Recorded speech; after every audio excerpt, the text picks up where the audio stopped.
Good day. I'm Michael King. I've been a recruiter for over 45 years in the business. A little bit of my background: I was an assistant dean of students at Bronx Community College before I got into this business, which was a temporary part-time job 45 years ago. It's still a temporary part-time job. And one of the joys of being in the business is getting to know really incredibly good people on every level. And one of those people is who I call the Great One, Nathan Gold. Nathan and I have known each other for 35 years, just a short history. And he is a pleasure to deal with, pleasure to work with. And he's got as his last name tells you, he's got a heart of gold. He really does. Nathan, you want to tell us how you got into the business and your early career, please? Sure. Okay, Michael, thank you for that wonderful introduction. I wish I were as great as you say I am, but I'm still trying. Anyway, so I got in the business in 1981 in Memphis, Tennessee, actually. And I was in the real estate business previous to this, real estate sales and management and investment. And then in 1981, I had an account at Shearson, which is now Morgan Stanley, and the manager had followed my career because I was a client of Shearson, and he made me a very nice offer to join the Shearson office in Memphis. At the time, Sandy Weil was running Shearson. Jamie Dimon, I think, was hired shortly after that by Sandy. And it's been a wonderful experience being in this business, quite candidly. So after a year and a half or so, working in the Shearson office in Memphis, it became obvious to me that opportunistically, it made a lot more sense to work in New York. And for family reasons, also educationally for the children, and intellectually stimulating place like New York, we thought, my wife and I thought, it was a good place to move. And we moved in 1983. And I went to work for Cowan and Company. I went and interviewed at all of the firms that had a pretty lucrative, successful program for financial advisors in those days. So I interviewed at Lehman Brothers, Cowan and Company, L.F. Rothschild, Oppenheimer, and Bear Stearns. So almost all of them made offers to me because I did about $200,000 in business in Memphis, which in those days was considered a significant amount. And I just started in the business. So as a consequence, Cowan actually offered to move me and my family and the furniture and everything. And their offer was a little more lucrative. I didn't have Michael in those days.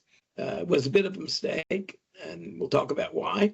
However, I moved again, 19 October 83. And then I moved up here, moved the family about 4 months later after selling the house. And Cowan was really, really a fascinating place of really bright people. However, it was really an institutional firm and not a retail firm.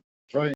And that ended up being a mistake. But I didn't know Michael then, so I didn't have his sage advice. However, I stayed there about a year. And during that year, Michael called me. I don't remember how, what, when, and where, how Michael and I got together, but it was life-changing getting to know Michael. And he suggested that I probably would do well at Lehman Brothers and in the office of Martin Shafferoff, who had an office uptown. The headquarters of Lehman Brothers was down on Water Street, but he had an office on Madison Avenue, small group of people. I interviewed with him, and it was one of the best decisions I ever made in my life. He became a mentor to me, and luckily, from that time on, I don't think I moved without consulting with Michael. So maybe I should stop there a second, but anyway, I stayed at Lehman from 1984, 89, and then I went to Payne Weber, also again with Michael's help. So, Michael, I could stop there a minute if you feel like, because I don't want to go on and on. Okay, we can stop there. But the only thing I would say, Nathan, you did make one move later in life without his wife's name is Anna, with Anna and I being involved. And all I can say is, oy vey. It's not exactly what you should have done. We'll tell the story as we get closer to that. Right. Nathan, one of the things that comes to a lot of financial advisors' minds is, when do I know it's time to move? How do I know it's the right time to move? What gives you that impetus And then this time around, what made you pick Wells Fargo? You had multiple offers. I was involved. Multiple offers, but you and I agreed for you would be best for Wells Fargo. But tell us when do you think the timing, when you know the timing is right, what it's like to make some move? Sure. Okay. Thank you. So, generally, I've been pleased with most of my moves and most of the firms with whom I was associated. What happens generally, however, is either opportunistically an offer or a firm comes about and you recognize that for your career, it's probably a better place to work. Or, and I think Merrill did a very thorough survey of this back in the 80s. Most financial advisors move because they're displeased with management. And one of the problems in our industry, challenges, I shouldn't say, is that many of these larger firms tend to not keep the management in place over long periods of time. Either the manager leaves for whatever reason, or if the manager is really good, he's promoted. But either way, the person that you dealt with and that you had confidence in that's enhanced you in your career leaves. And then the new person, you never know if that person is going to be as good as the previous manager. So many people, including myself, leave for that reason. And another reason that I left numerous times was because the actual firm was bought. And when the firms get bought, culturally they change. Every business, every society has a certain culture, and it's a value system. It permeates everything that goes on in that particular place. And when a firm gets bought by another firm, often they put in new people. They have a different attitude about how they treat their clients or what the philosophy of the business is. And that change often makes me uncomfortable remaining there because I have a certain attitude about the business and I want to be in a place that supports what I do in that business. So that's usually prompted my moves, either a change of ownership, change of management, and otherwise, the most recent, my most recent firm, I spent 14 years at JP Securities. I was extremely pleased there. And Michael, I guess that gives a segue to answering that other question you had, which is why I ended up at Wells Fargo. What happened in essence was, again, the JP Securities went through a change of management. I think philosophically also, it was previously, my division was really Bear Stearns, had certain attitudes about how to invest client money and how to treat clients. The new regime at JP Securities is somewhat different than really philosophically I kind of approached the business. And as a consequence, I became a little uncomfortable.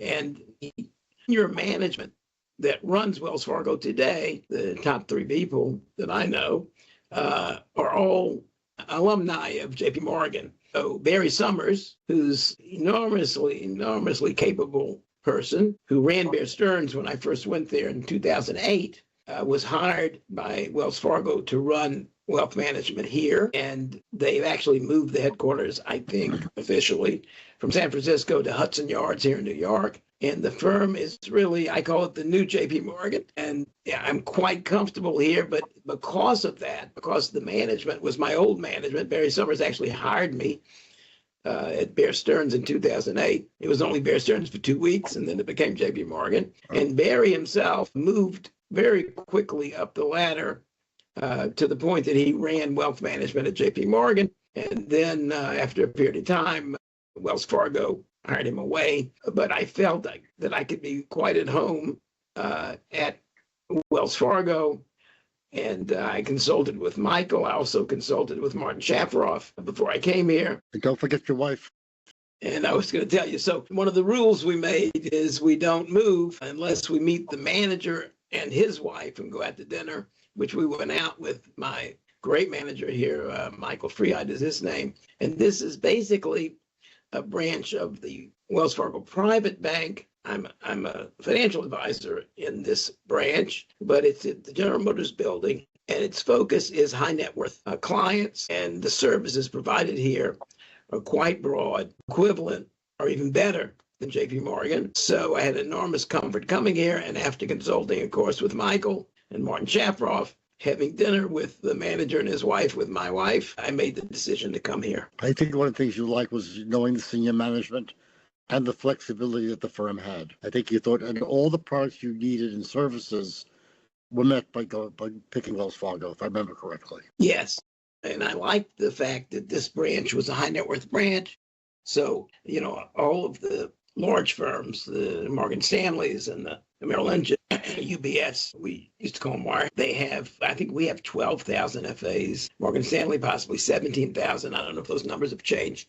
But you can kind of get lost, and differentiating yourself is an essential part of what I do. I try to do for my clients. And if there's 17,000 of you out there, or 12,000 in the Wells Fargo case, it's sometimes very hard to differentiate what you're doing from the other 10,000 or more people that work for the same firm. So by being in the private bank and having this, as Michael has suggested, this special relationship with the senior people here, I feel like I can really make a difference for my clients and offer them exceptional service and products to enhance their wealth and take very good care of them.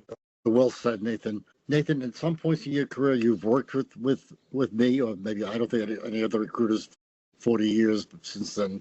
But sometimes you've moved on your own, or you worked with a recruiter. Tell us what made you decide to work with recruiters in some cases, and what you found when you went on your own.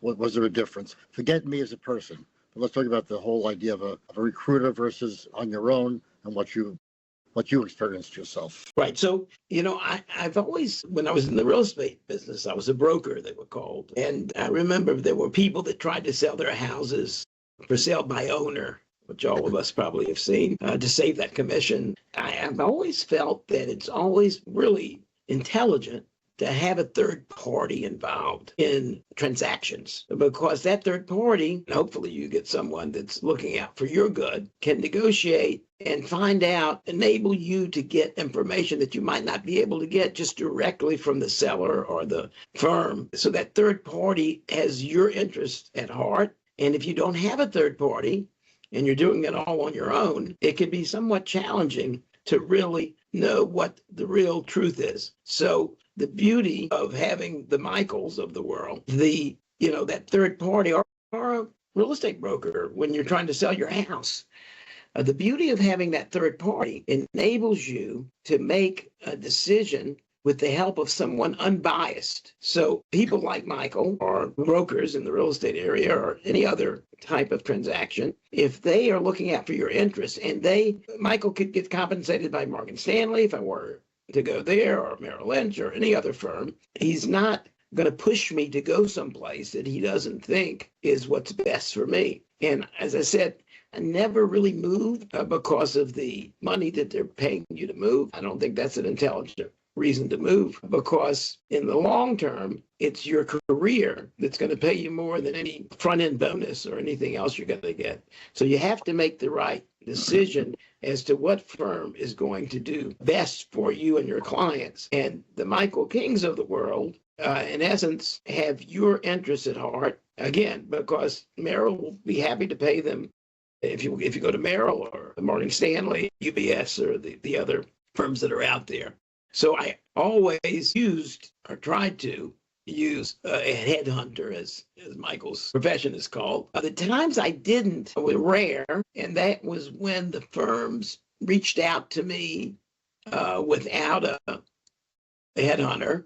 I wasn't necessarily displeased with the firm that I was in. When I was displeased, I would reach out to Michael and get his advice. But if I wasn't displeased, like I stayed at JP Morgan for 14 years, I got plenty of calls from headhunters, but I wasn't displeased, so there was no reason to really even look. But sometimes they do reach out and they have something that I think is opportunistic. And in those cases, I didn't enlist Michael. And in many of those cases, it was a mistake. I had a client that decided he wanted to develop a wealth management division. They had owned a bank. They sold their bank. They were my clients. I thought I knew them well, which I did know them well. But I made that move, Michael knows. And culturally, it was so different. I stayed there 4 years. They wanted me to run wealth management, but it never really worked out because culturally it just wasn't a good fit. And had I had Michael looking into it, I think that he would have seen that. And I didn't consult my wife either on that one. So that's why Michael tells you about getting your wife involved. Love your wife, exactly. So that was a mistake. I also went to Dillon Reed. I was only there 3.5 months. Great name at the time. Yeah, anyway, then that was another, they reached out to me basically, and they wanted to also start a wealth management division. They were predominantly an institutional firm. And after 3.5 months, they decided basically to get out of the business. I think somebody sued them, one of the guys that they had hired, not me, had some issue with the client.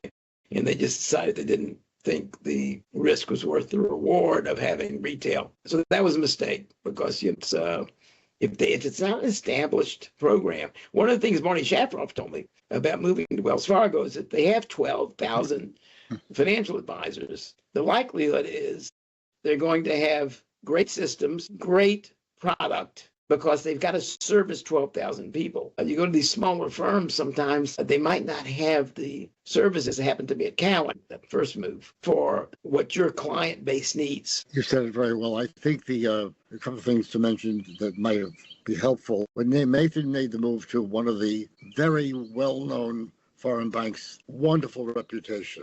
And he did tell me he was moving, and I said, Nathan, I'm not involved, but it's certainly a great name. We went to the first introductory meeting. We were standing near each other, and they're introducing everybody there, and they did introduce Nathan. Nathan's in charge of private wealth. I looked at Anna, she looked at me, and we thought, oh my God, what have we gotten into? And the fact that he was head of private wealth and they didn't introduce him, I know it was a big meeting, but still, we were shocked, which tells you something about that it wasn't really that important to them. Despite hiring Nathan to head it up, it wasn't that, otherwise you introduce your head of private wealth is not introduced, unheard of. One more thing I'd like to say as an aside, in the first 15 years of doing this, people would ask me, well, I don't want to pay for your fees. The firm pays us, and it does not come out what a broker gets. So keep that in mind, not any recruiter you work with. One of the things the recruiter should help you with is negotiating the offer. Under no circumstances, accept an offer until you discuss it with the person you're working with. Because we get to know what's going on in the industry. We know what should be included, what may be left out by error, and we could at least alert you to that. And Nathan is unfortunately an extreme story. If a great name that anyone would have said, go to it, you're out of your mind not to go head of wealth management at that bank, oh my God. But again, as Nathan said, they didn't have a private wealth division. They had no idea what to do with it, how to develop it. And he lasted 4 years, which is a testament to it being the great one, that it could last that long. And one condition was made after that. Nathan was not allowed to move without Anna and I approving it. And when Nathan was thinking of Wells Fargo, this is absolutely true. Anna called, or I called Anna, I think she called me. Do you think it's okay? I said, I really do think so. But I think you should have dinner with the manager. Tell me afterwards. We made an agreement. If you and I don't agree, he's not going there. After the meeting, Nathan and Anna called me. We're on board. So I think that's an important little aside to tell you. Okay. And I would say that your spouses may have some interesting ideas. They're not in the field. The other question that I think has come up for a lot of people is, how does a financial advisor keep control of his career as he or she goes through the process? What's the best way to keep control of your career and do what you think is best for your clients as well as for you and your family? Right. So one of the things that firm, it was a Swiss bank, really, that didn't work out so well with them is we were taught when I got in the business early on, predominantly when I was at Lehman with the Shafroffs. But the point is, a lot of these banks think that you bring in a client and you're charging him a fee to manage his money. And the payout is, I'm just going to use 50%. Most of the firms are paying less than that these days, but at 50%. So for every dollar you bring in, you're getting 50 cents and the firm's getting the other 50 cents. And I once told one of these Swiss bankers that I'm paying you the 50%. You're not paying me the 50%. And that's kind of a philosophy that I've adopted, instilled at Lehman Brothers, but I've kept that philosophy. And the good firms, I think, the firms you want to work in, look at it as you are bringing that revenue in. and they attribute the revenue to you, and they're happy to pay you whatever they're paying, because they're not really paying you. You're paying them to use their platform, so to speak. So with that in mind, relative to staying in the industry, so the clients belong to you. If they don't belong to you, you're doing something wrong. So most of my clients have moved with me from whatever firm I've moved. Some of the private equity I couldn't move over from JP Morgan, but the great majority have moved. And even though JP Morgan is a fantastic name, Wells Fargo is equally as substantial a name and with a balance sheet and significant assets. So it wasn't a real horrible effort to convince people to come over, especially with the access to senior management that I have here. But you must have a relationship with your clients. And I'm finding, maybe it's generational, I've gotten a little older, that whether it's emails or texts or whatever the communication is, I find that people are not as engaged with people, whether it's their wife, whether it's their kids, whether it's their client. And that lack of engagement creates the opportunity to not have a real relationship and therefore not really own that client, own that relationship. So the question was, how do you maneuver in this industry these days? I don't like the cookie cutter kind of attitude that every client walks in and you do the exact same portfolio analysis and place them in the same, whether it's mutual funds or whatever you're doing. Not a lover of that, or an ETF model. I want to understand that client, and I want to give him something that differentiates me from what he can get really on the computer from some kind of platform someplace without any human interaction. So I think AI is going to replace a lot of people that are not engaged with their clients, either AI or something else. The point is that engagement is the key to your success. And if you don't like people and you prefer playing games on your telephone, I think maybe this is not the right profession for you. I think you're so right, Nathan. I think we'll often get the question from financial advisors I'm dealing with, well, how do I know my clients will move with me? My answer is always the same. How engaged are you with your clients? They're working for you. They're not working because you're at Merrill Lynch, UBS, Wells Fargo, any of the firms involved, Morgan Stanley. They're working because it's you with them because it's you. You're the differentiator. If you're not, you shouldn't make a move because they're not going to go with you unless you're engaged with them. And the other thing that I think is, Nathan, I want to talk about how the industry has changed. One of the changes that is remarkable to me is if you asked me even 7 years ago about going independent, nobody asked me about that. Now it is, I would say 1 out of every 3 FAs I talk to says, well, what about independent possibilities? Now, one of the advantages that you had with Wells Fargo, I don't see you doing it personally, but people want, is that you can stay with the employee channel, go independent, and even go RIA. That's a remarkable ability not to have to move to get all the advantages of making a move. If you're, for the younger FAs, Nathan and I are very young, but there are a few of you that are a little younger than we are. I can't imagine many, but there may be some. That becomes important for your consideration also. Nathan, how would you say over the years the changes have occurred when you think about making a move between when we both started in the industry and it is now? Well, a number of changes have taken place. In the old days, I bought my first stock when I was 10 years old. So I'm very oriented. And of course, the ETFs didn't exist and the options market were not as robust as they are now. And there's so many products out there. The private equity area was, existed for the Rockefeller Foundation, but about it, Yale, whatever, endowment. But now the products are fantastic for people that are worth $1 million, 10 million, but you don't have to be worth $100 million, $1 billion to participate in some very opportunistic things. So that part of the industry has improved dramatically for the investing client. The other thing that has changed dramatically, though, to my chagrin, actually, is many of the new people coming in are not passionate about, I don't know what they're passionate about, quite candidly. They're not passionate about the future of medical science.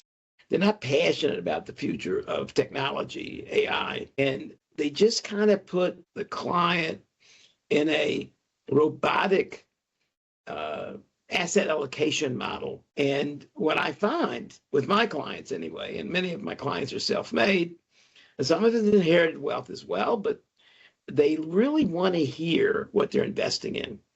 There are exceptions. There are people that inherit money and they just don't want to hear about it and just invest it, keep it safe. They want to just go ahead with their life and have very little engagement in what they're investing. But those people are probably not for me, because I'm very, very passionate about what I invest in. And that passion translates into people being excited about their portfolio, because otherwise, I don't think that you're going to have people dedicated to what you do. They're not going to want your call. So as a consequence, the industry changed in that when I first got in the industry, you had to tell stories. I don't know, Michael may remember the good old Lehman days. You know, you had a stock, you pitched it, was the terminology we used, because it had a story. Those stories still exist. You can't tell a story about an ETF. You can't tell a story about a mutual fund. A story fits into a specific investment. It could be private equity, could be NVIDIA, it could be Eli Lilly, it could be many, many types of things, data center companies today. And when I got in the business, when I made my first investment, it was the airline industry. Nobody flew. They were taking trains. I mean, before my time even, but the early 60s when I first bought my first stock, you know, the whole airline industry was in its infancy. And you could tell people that everyone's going to be traveling on airplanes and you could get them excited. Yeah. I don't see that as much anymore, unfortunately. And, you know, I've never seen the people passionate about an asset allocation model. You know, I'm so excited that I have 25% in fixed income and 25% in industrials, whatever. But so that's the biggest change that I've seen. And the people that we're attracting, unfortunately, we used to have these great personalities. Lehman Brothers was famous for it. A lot of the firms, Hank Weber, we had the former pitcher for the Yankees worked on our floor, who had a wonderful personality in addition to having all these retired professional ball players that had significant amount of funds. So that was his client base. But the point is that I'm finding a lot of people that they're hiring in this industry without that unique, exciting character, which I thought really differentiated our industry. It was an exciting industry because of that. I think that's true, Nathan. And also the industry needs younger people to join and to get passionate about it. If you're looking to be a cookie cutter thing, only asset allocation, you're not going to survive. AI will take your place. They can do that very easily. You've got to have something that makes you unique, like a Nathan Gold. It's true. The passion is there. The integrity is there. There's an old frame we call a mensch. Yiddish, that's a very decent human being. Nathan personifies that. And being a good human being in this industry is essential, because we're often tarnished by, you're all crooks. But we're not all crooks. And that's important to people to recognize that. People's financial lives are a very big part of their life. If they lose their finances, their whole life changes. And we can be the key to helping them not have that happen to them. And that, I think, is very important as you go through the process. And if you lose your integrity, you will not last. I've seen cases over and over again where someone's a real wheeler dealer, and I can deal with anybody in a client. What do I care?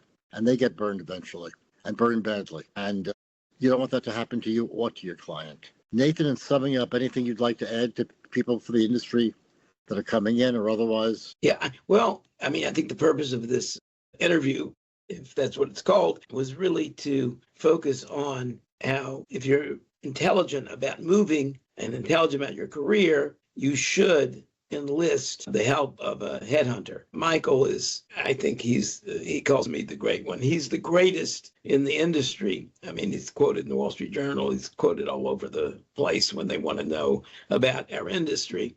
So if you can get Michael to represent you, because he's busy, I just think he enhances the potential of you making the right decision. And we're talking about your career. It's a lifetime decision. Essential. It's important to get to know someone like Michael if you can't get Michael himself, because otherwise it's very easy, unfortunately, and I've done it in the past by not enlisting Michael and my wife.